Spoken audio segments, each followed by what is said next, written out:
The downtown street buzzed with life. People hurried past, their arms full of shopping bags or balancing takeaway coffee cups. The chatter of friends meeting for lunch blended with the hum of cars and the distant honking of horns. Along the wide sidewalks, cafes spilled their tables onto the pavement, filled with customers enjoying the lively midday atmosphere. In the shadow of tall office buildings and government offices, the city felt alive and full of energy. Near the curb, a group of police officers gathered around their patrol cars, taking a short break from their rounds. Their laughter carried above the noise of the street, the tone lighthearted and full of camaraderie. Officer Grant, the group's leader, was at the center of the conversation. With a tall, broad frame and a booming voice, he commanded attention easily. Known for his confidence, he often bordered on arrogance, and his colleagues usually followed his lead. Standing slightly apart from the group was Officer Carter, the youngest among them. His uniform still had the crispness of a rookie, and his demeanor was quieter, more observant. Carter listened to the jokes and banter around him, but didn't join in. His eyes occasionally wandered, taking in the scene around them. Across the street, a man sat on the curb, his back resting against a weathered lamppost. His clothes were tattered, his shoes worn to the sole, and a thin blanket lay folded beside him. He held a small cardboard sign that simply read, "Anything helps." "Thank you, James." The homeless man seemed unfazed by the busy street around him. His gaze wasn't desperate or pleading. Instead, he watched the world go by with quiet patience, his expression calm and his eyes holding a depth that suggested he had seen much more than the street in front of him. Grant's voice broke through the noise. "Hey, look at that guy," he said, jerking his thumb toward James. "Sitting there like he's waiting for the world to hand him a favor. What a waste." The other officers chuckled, their laughter uneasy but not daring to question their leader. Carter glanced across the street, his brow furrowing as his gaze landed on James. The man's calm posture contrasted sharply with the mocking tone of Grant's comment. Grant, noticing Carter's silence, clapped him on the shoulder. "What's wrong, rookie? You've never seen someone like that before? Let me guess. You're one of those people who thinks we should all feel sorry for them." Carter hesitated, unsure of how to respond. "I just think—" "You don't know his story?" he said finally, his voice low. Grant rolled his eyes and smirked. "Oh, I know the story," he said loudly, ensuring everyone around could hear. "It's the same story every time. Bad decisions, no work ethic, and now they're out here begging for the rest of us to carry them." The other officers laughed again, though their expressions carried a hint of discomfort. Across the street, James slowly turned his head toward the group. His gaze settled on Grant, calm and steady, but he said nothing. "Hey," Grant called out, stepping closer to the curb. "Yeah, you. What's your excuse, huh? Why don't you get up and get a job like the rest of us?" His voice was loud enough to draw the attention of a few pedestrians, who slowed their pace and glanced toward the scene. James didn't answer immediately. He shifted slightly, adjusting his position against the lamppost, and then looked directly at Grant. "The value of a man," he said quietly, "isn't in what he owns, but in how he treats others." The street seemed to grow quieter for a moment, the noise of the city fading into the background. Grant stared at James, momentarily thrown off by the unexpected response. Then he let out a loud, mocking laugh. "Oh, we've got a philosopher here," Grant said, turning to the other officers with a grin. "You hear that? Maybe he's got the wisdom of the ages just sitting there on the curb." Carter shifted uncomfortably, glancing at James again. There was something about the man's calmness, his unbothered demeanor, that didn't fit the usual image of desperation. He opened his mouth to say something but hesitated, unsure of how to challenge Grant without escalating the situation. James remained quiet, his gaze steady and unyielding. A small crowd began to gather at the edges of the scene, their murmurs low but growing. A young woman with her phone out stood near the curb, recording the interaction. A man walking his dog paused, frowning as he watched the exchange. Grant turned back to James, his smile fading slightly as the crowd grew. "What? Nothing to say now?" he asked, his tone sharper. "If you're so wise, why don't you tell us why you're out here wasting your life?" James finally stood, his movements slow and deliberate. He was taller than he had appeared sitting down, his shoulders broad despite the thinness of his frame. He picked up his folded blanket and slung it over one arm. His posture relaxed. "I don't waste my life," James said, his voice even. "I watch how others live theirs." Grant narrowed his eyes, unsure whether he had been insulted. Before he could respond, Carter stepped forward. "Come on, Grant," he said quietly, his voice edged with unease. "Let's just leave him be." Grant snorted, shaking his head. "Rookie," he muttered, turning back toward his patrol car. "You've got a lot to learn." The officers followed him, their laughter quieter now, but still present. Carter lingered for a moment, his gaze meeting James. The older man nodded slightly, a silent acknowledgement that spoke volumes. As the officers regrouped by their cars, the crowd began to disperse, though a few bystanders lingered, their expressions thoughtful. James sat back down on the curb, adjusting his blanket beneath him. His calmness remained unshaken, even as the echoes of laughter faded into the distance. But in the quiet of that moment there was an unspoken tension, an unanswered question that hung in the air. Who was James, really? And why did he remain so composed, so unfazed by the mockery? The officers didn't realize it yet, but they were about to discover a truth that would shatter their assumptions and leave them questioning everything they thought they knew. The afternoon sun blazed down, reflecting off the windows of tall buildings and the polished surfaces of parked cars.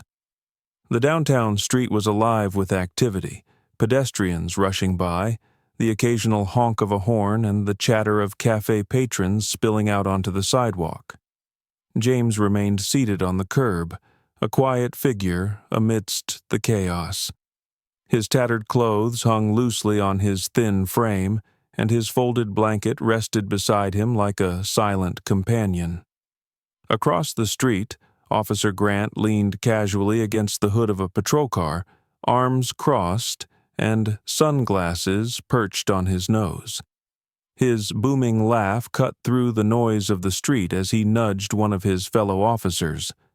"Look at him," he said, jerking his thumb toward James. "Sitting there like he's waiting for a miracle. You'd think someone would tell these guys that life doesn't hand out freebies." The other officers chuckled, their laughter uneven but present. It was clear some of them were uncomfortable, but none dared to challenge Grant's authority. He was their leader, the veteran of the group, and he carried himself with the confidence of someone who was used to being in charge. Officer Carter, the youngest and newest member of the team, shifted uncomfortably. He stood slightly apart from the others, his gaze fixed on James. Something about the man struck him as different. He wasn't begging loudly or holding a sign with a tragic plea. He simply sat there, observing the world with a calmness that seemed out of place. "Hey, Carter," Grant called, noticing the rookie's silence. "You look like you've got something to say. Go on, share with the class." Carter hesitated, his face flushing. "I just think maybe we shouldn't judge him without knowing his story," he said, his voice low but steady. Grant let out a sharp laugh, clapping Carter on the shoulder. "Oh, we don't need a story, rookie. I've seen this 100 times.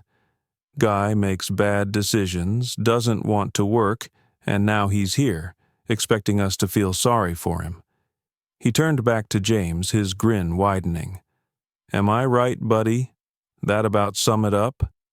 James didn't look at Grant immediately. Instead, he adjusted his position slightly, leaning back against the lamppost with a quiet sigh. Finally, he lifted his head, his calm gaze meeting Grant's. "The value of a man," he said softly, "isn't in what he owns, but in how he treats others." For a moment, the street seemed to grow quieter. The usual hum of activity faded into the background as James's words lingered in the air. Even Grant appeared momentarily thrown off, his confident grin faltering. Then he laughed, loud and exaggerated, as though trying to shake off the unease. "Well, isn't that deep?" he said mockingly. "Maybe you should write a book, Wisdom from the Sidewalk. I'm sure it'll be a bestseller." The other officers laughed, though their chuckles were quieter this time. Carter glanced at James, who remained unfazed, his expression calm. There was something in his demeanor that made Carter uneasy. Not because James seemed threatening, but because he didn't. Grant wasn't done.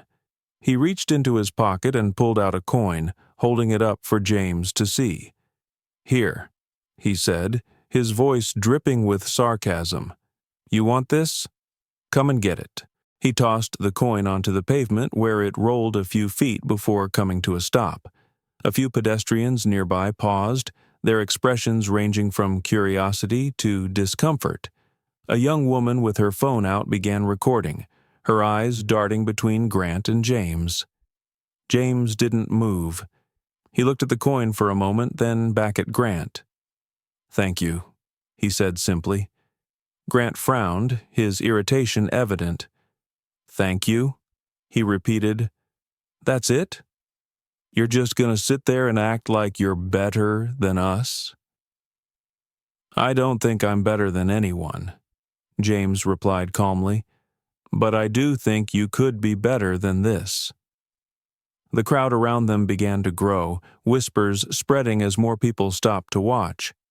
Carter's discomfort reached its peak. He stepped forward, his voice steady but firm. "Grant, that's enough," he said.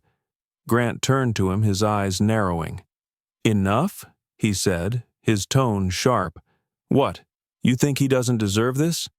You think we should just ignore guys like him, let them ruin the city?" Carter straightened his shoulders, meeting Grant's gaze. "I think we should treat people with respect," he said.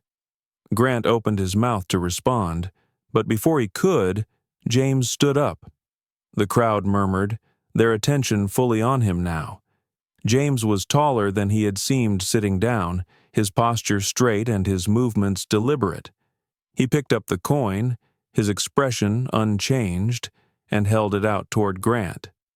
"Here," James said. "You might need this more than I do."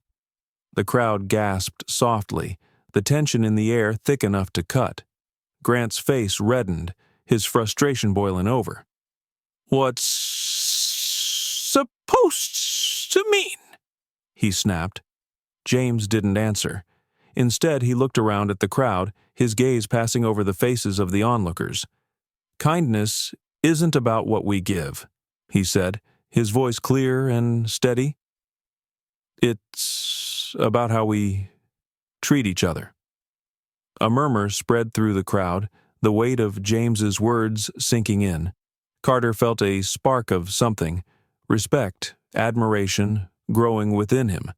For the first time, he saw James not as a homeless man, but as someone with dignity and strength. Grant, however, wasn't ready to back down. He stepped closer, his voice low and angry. "You think you can come out here, sit on the curb, and lecture me?" he said. "You don't know anything about me." James looked at him, his expression softening slightly. "Maybe I don't," he said, "but I know that what you give to the world is what you get in return." The tension was broken by the sudden arrival of a sleek black car, its tinted windows gleaming under the sun. The car pulled up to the curb, its presence commanding attention. The crowd turned, their curiosity piqued. The car door opened and a man in a tailored suit stepped out. He adjusted his tie and walked directly toward James, his expression one of respect. "Mr. Thompson," he said, his voice low but firm, "the board meeting is ready whenever you are." The crowd fell into stunned silence. Even Grant froze, his earlier bravado replaced by confusion. Carter's eyes widened, his gaze darting between James and the man in the suit. James nodded slightly, his calm demeanor unchanged. Thank you, Henry Musat. Anusakina. Iwain Tuesday, I'll be there shortly." The murmurs in the crowd grew louder as realization began to set in. James wasn't just a homeless man on the curb. He was someone important, someone who commanded respect and attention. Grant's face paled, his earlier confidence crumbling. What is this?" he asked, his voice shaking slightly. James turned to him, his gaze steady. "You'll find out soon enough," he said simply. As James walked toward the car, the crowd parted to let him pass. Carter watched him go, a newfound respect in his eyes. Grant, on the other hand, stood frozen, his arrogance shattered. The air was heavy with the weight of what had just happened, the crowd lingering as they whispered and speculated. For Grant, it was a moment of reckoning. For Carter, it was a lesson he would never forget. The atmosphere on the bustling downtown street was thick with curiosity. The sleek black car remained parked at the curb, its presence demanding attention. Bystanders whispered to one another, their curiosity growing with every passing second. Who was this man? Why did someone so distinguished address him with respect? James stood by the car, calm and collected, his tattered clothing a stark contrast to the elegance of the vehicle beside him. He held the envelope Henry had handed him, his fingers resting lightly on its surface. Across the street, Officer Grant was anything but calm. His face was flushed, and his usual confidence seemed to falter as he processed what was unfolding before him. "This doesn't make any sense," he muttered, glancing between James and the car. "What's going on here?" James turned his gaze to Grant, his expression neutral. "You seem confused, officer," he said, his voice steady. "Confused?" Grant snapped, his tone defensive. "Yeah, I'm confused. Who are you? And what kind of game are you playing here?" James tilted his head slightly, studying Grant with a quiet intensity. "I'm not playing any game," he said. "But perhaps you've been playing one without realizing it." Grant blinked, his frustration deepening. "What's that supposed to mean?" Before James could respond, Henry stepped forward, his polished shoes clicking softly against the pavement. "Mr. Thompson?" he said politely. "The board is awaiting your presence. They've been eager to discuss your recommendations." The crowd gasped audibly at the mention of a board meeting. Whispers rippled through the group, their curiosity evolving into disbelief. "Mr. Thompson?" someone muttered. "Wait, James Thompson? That can't be the same guy." Another voice chimed in, louder this time. "I've heard of him. He's the CEO of Thompson Enterprises.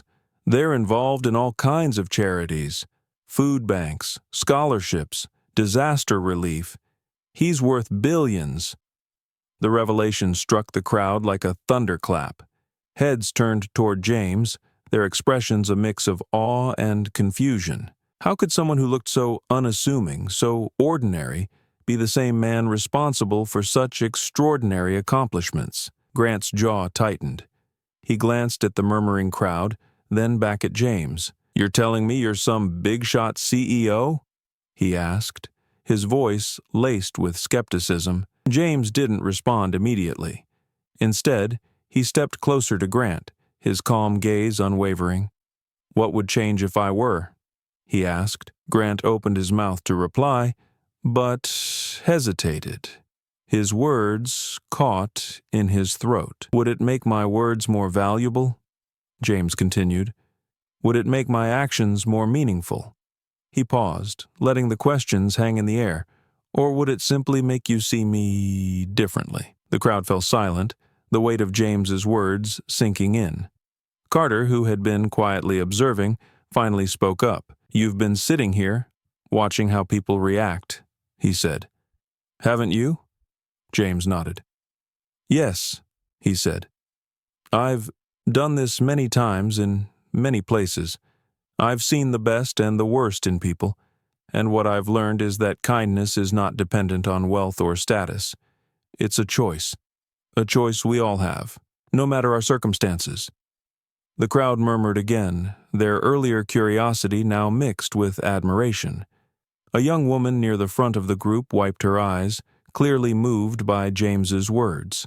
Grant, however, was not ready to let go of his skepticism. So what? He said, his tone defensive. You sit here and test people? What gives you the right to judge us?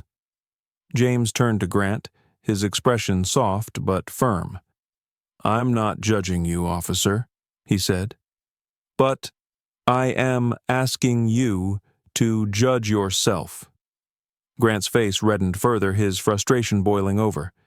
This is ridiculous, he muttered, shaking his head.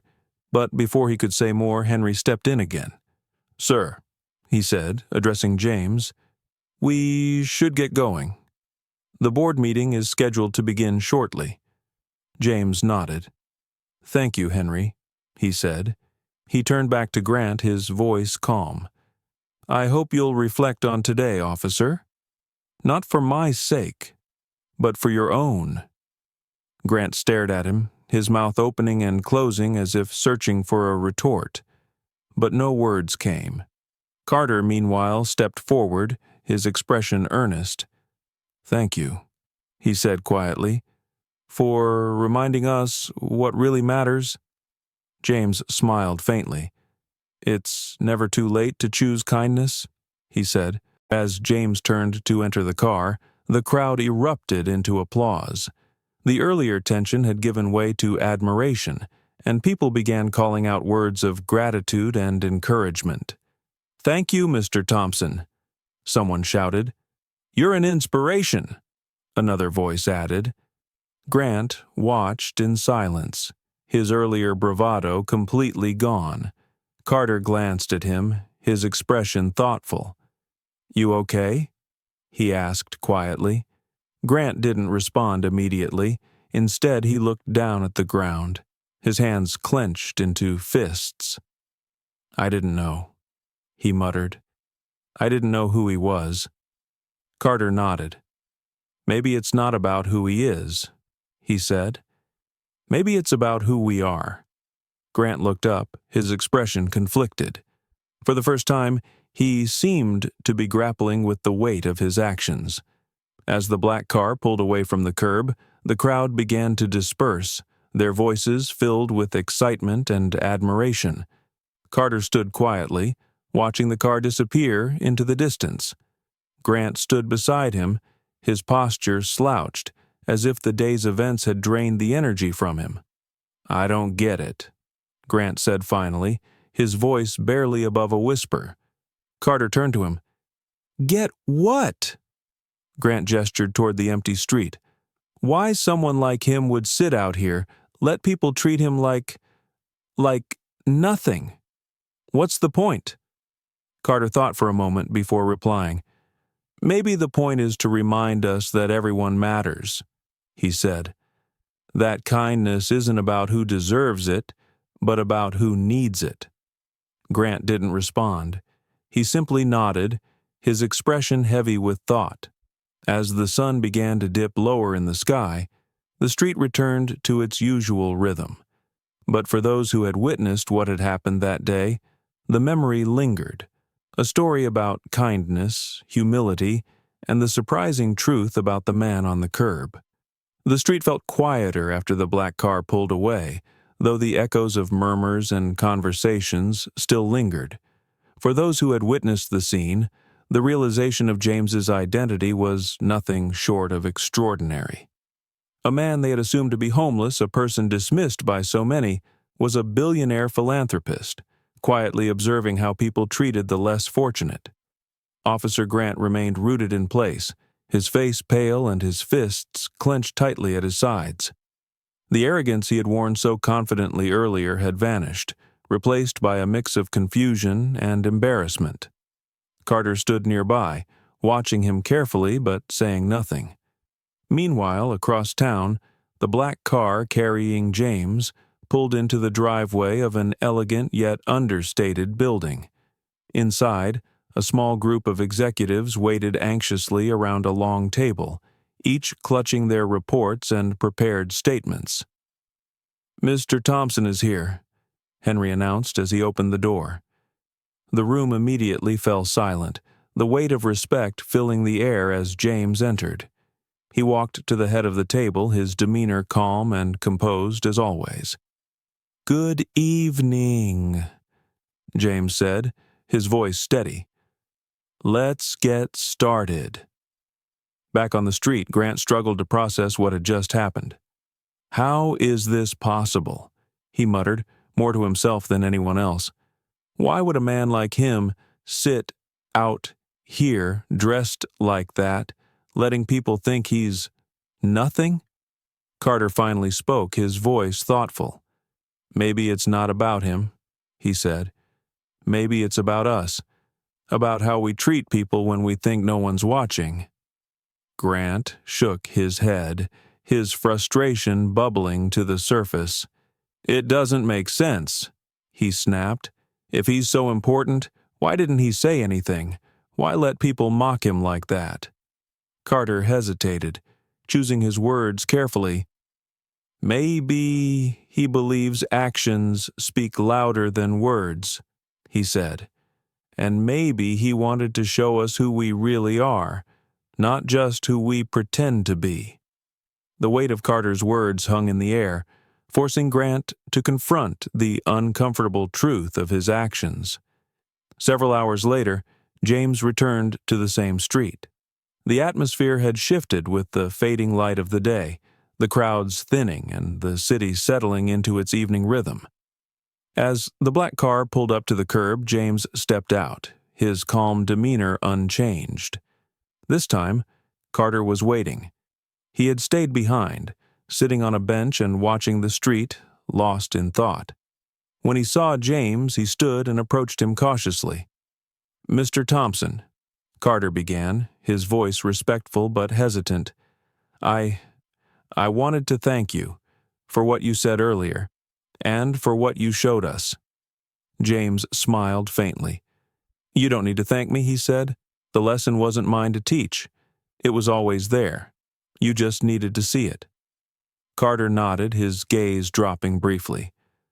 "I just wanted you to know, not everyone feels the way Grant does. Some of us—" He paused, choosing his words carefully.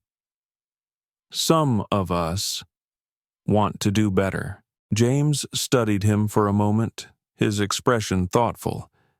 "I believe you," he said finally, "and it's never too late to start." As they spoke, Grant appeared from the other side of the street. His steps were slower than usual, his shoulders slumped slightly as if carrying an invisible weight. When he reached them, he hesitated, his usual confidence replaced by uncertainty. "Mr. Thompson," Grant said, his voice quieter than Carter had ever heard it. I didn't know. I didn't know who you were." James turned to face him fully, his expression calm but firm. "And if you had?" he asked. Grant blinked, caught off guard by the question. He stopped, his words faltering. James stepped closer, his voice soft but unyielding. "Would you have treated me differently if you knew my name? If you knew my wealth?" Grant swallowed hard, his gaze dropping to the ground. "Yes," he admitted finally. "And that," James said gently, "is the problem." The silence that followed was heavy, the weight of James's words pressing down on all of them. Grant's hands clenched and unclenched at his sides, his inner turmoil evident. "I made a mistake," Grant said finally, his voice barely above a whisper. "I was wrong." James nodded, his expression softening slightly. "Acknowledging that is the first step," he said. "What matters now is what you do next." Grant looked up, meeting James's gaze for the first time. There was no anger in James's eyes, only a quiet strength that made Grant feel smaller than he had ever felt before. "I'll do better," Grant said, his voice firm despite the emotion in it. "I promise." James inclined his head slightly. "Good," he said, "because the world doesn't need more arrogance or cruelty. It needs more people willing to choose kindness." With that, James turned and began walking back to his car. Carter and Grant watched him go, their expressions reflective. As James reached the car, a passerby approached him, a middle-aged man carrying a small bag of food. "Excuse me, sir," the man said, his voice nervous. I saw you sitting here earlier and I wasn't sure if you'd eaten. I hope this helps." James paused, his gaze softening as he looked at the man. "Thank you," he said sincerely, accepting the bag. "Your kindness is appreciated." The man nodded quickly and walked away, his expression a mix of relief and gratitude. James turned back to the car, his faint smile returning. As he got in and the door closed behind him, Carter and Grant stood in silence, watching the car pull away once more. For Carter, it was a moment of inspiration, a reminder of the kind of officer he wanted to be. For Grant, it was a reckoning, a chance to confront his own shortcomings and strive for change. And for James, it was just another step in a journey he had walked many times before, a journey to remind people that kindness, humility, and respect for one another were the true measures of humanity. The sun dipped below the skyline, casting a warm golden glow over the street. The hum of the city was quieter now, and the crowd had dispersed, leaving the street with an air of calm. James's black car was long gone, but the echoes of his words lingered in the hearts of those who had witnessed the scene. Officer Carter stood by the patrol car, his gaze fixed on the spot where James had sat earlier. His mind replayed the events of the day, each moment sinking deeper into his thoughts. He had learned something profound, not just about James, but about himself and the role he played in shaping the lives of others. Grant leaned against the hood of the patrol car, his usual bravado stripped away. His face was pale, his shoulders slumped, and his eyes reflected a mix of shame and contemplation. For a man who had always carried himself with confidence, the weight of his actions now pressed heavily on him. Carter finally broke the silence. "Do you think he meant it?" he asked quietly. "That it's never too late to change?" Grant didn't respond immediately. He exhaled slowly, his gaze distant. "I don't know," he said finally, "but I think I need to believe it." Across town, James stepped into his office, a modest but elegant space filled with books, photographs, and awards recognizing his charitable work. The meeting had gone smoothly, the board members praising his vision for the next phase of the Horizon Foundation's initiatives. But James's thoughts weren't on the meeting. They were on the street, the faces of those officers, and the small crowd that had gathered. Henry entered the office carrying a steaming cup of tea. "Everything went as planned," he said, placing the cup on the desk. "And the press is already picking up on today's incident. Social media is buzzing with videos and stories." James smiled faintly as he sipped his tea. "That wasn't the plan," he said, "but maybe it's exactly what needed to happen." Henry nodded, his expression thoughtful. "Do you think they'll change?" he asked. James leaned back in his chair, his gaze thoughtful. "Some will," he said. "Others won't. But if even one person sees the value of kindness and chooses to act differently because of today, then it was worth it. The following morning, a video from the incident had gone viral. Titled, "The Truth About the Man on the Curb," it showcased James's interaction with the officers and his calm response to their mockery. Comments flooded the post, some expressing outrage at the treatment he endured, others inspired by his words and actions. Back at the precinct, Carter scrolled through the video on his phone. The comments poured in faster than he could read them. "This man is an inspiration. We need more people like him. Kindness isn't a weakness. It's the greatest strength. I hope those cops learned something from this." Carter glanced at Grant, who sat at his desk, staring at a blank report. The older officer had been unusually quiet since the incident, his usual jokes and sarcasm absent. It was clear he was wrestling with his own thoughts.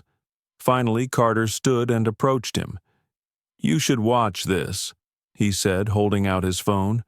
Grant hesitated before taking it. As the video played, his jaw tightened and his expression grew darker. By the time it ended, he set the phone down, his hands trembling slightly. "I messed up," Grant said quietly, his voice heavy with regret. "I didn't just embarrass myself. I embarrassed the badge." Carter nodded, his tone gentle. "What matters now is what you do next," he said. "James gave us a chance to change. We owe it to him to take it." Grant exhaled, running a hand over his face. "I'll make it right," he said. Somehow. Later that day, Grant and Carter returned to the street where the incident had occurred. Grant carried a box of supplies, bottled water, blankets, and pre-packed meals. It wasn't much, but it was a start. As they walked, Grant stopped by a group of people sitting near the curb. "Hey," he said, his voice softer than usual. "I thought you might need these." The people looked up, their expressions a mix of surprise and gratitude. Grant handed them the supplies, his usual demeanor replaced by genuine humility. For the first time, he didn't feel the need to assert himself or prove anything. He simply wanted to help. Carter watched from a short distance, a small smile on his face. Grant's actions wouldn't erase what had happened, but they were a step in the right direction. James returned to the same street a week later, dressed in his usual, simple attire. As he walked, he noticed subtle changes. People seemed kinder, more aware of those around them. A man stopped to help an elderly woman cross the street. A woman handed a sandwich to someone sitting on the curb. Small acts of kindness, but powerful nonetheless. Near the corner, James spotted Carter standing beside his patrol car. The young officer smiled when he saw James and walked over to greet him. "Good to see you again, Mr. Thompson," Carter said warmly. James returned the smile. "Just James," he said. "How are things here?" Carter nodded. "Better," he said. "People are talking about what happened, and Grant, he's trying." "That's all anyone can do," James said. "Try." Carter hesitated, then asked, "Why do you do it? Sitting on the curb, letting people treat you like that. Why put yourself through it?" James's expression grew thoughtful. "Because it's the only way to truly see people," he said. "When there's no title, no wealth, nothing to influence their behavior. Just me, as I am." Carter nodded slowly, his respect for James deepening. "I think you've opened a lot of eyes," he said. James smiled faintly. "That's all I hoped for." As James walked away, the street once again came alive with the quiet, powerful hum of humanity.